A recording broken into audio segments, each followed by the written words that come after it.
Coup d'État en Afrique. Une histoire politique lourde de conséquences depuis les années 1950. Entre rupture institutionnelle, espoir populaire et cycle d'instabilité. Mesdames et messieurs, bonjour et bienvenue sur Afroscopie Média, la voix d'une Afrique qui bouge et inspire. Vous écoutez Afroscopie News, l'actualité africaine en 3 minutes. Depuis les années 1950, l'Afrique s'impose comme le continent le plus touché par les coups d'État militaires. Selon les recherches consolidées des chercheurs américains Jonathan Powell et Clayton Tinn, spécialistes des transitions politiques, près de 7 coups d'État sur 10 dans le monde ont lieu en Afrique. Un chiffre qui interroge, tant par son ampleur que par ses conséquences durables sur les trajectoires politiques, économiques et sociales du continent. Une rupture historique préoccupante. Les statistiques sont sans appel. 45 pays africains ont connu au moins une tentative de renversement du pouvoir.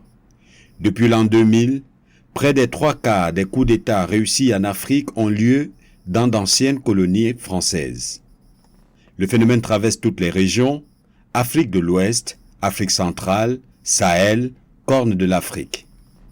Cette récurrence fait du coup d'État un mode de changement politique récurrent, souvent présenté par ses auteurs comme une réponse à la mauvaise gouvernance, à la corruption ou à l'insécurité. Coup d'État réussi, rupture ou continuité. Si certains coups d'État ont été accueillis avec un soutien populaire initial, porté par le rejet de régimes civils jugés illégitimes ou inefficaces, leur impact réel sur le long terme demeure contrasté.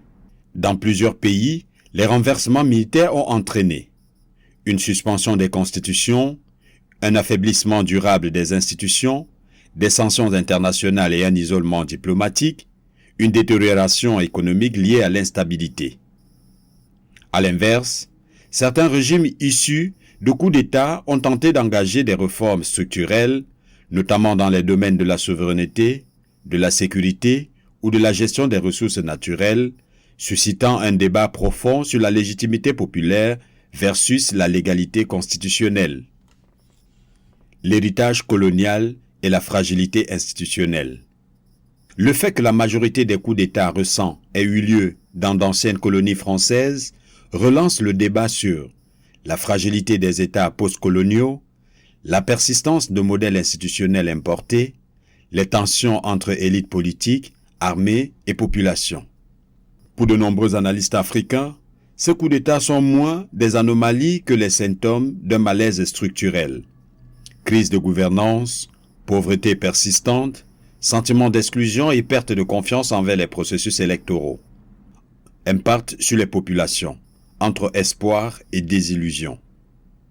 Sur le terrain, les populations payent souvent le prix le plus lourd. Recul des libertés publiques, incertitudes économiques, fragilisation des services sociaux, jeunesse prise entre discours révolutionnaires et réalité quotidienne.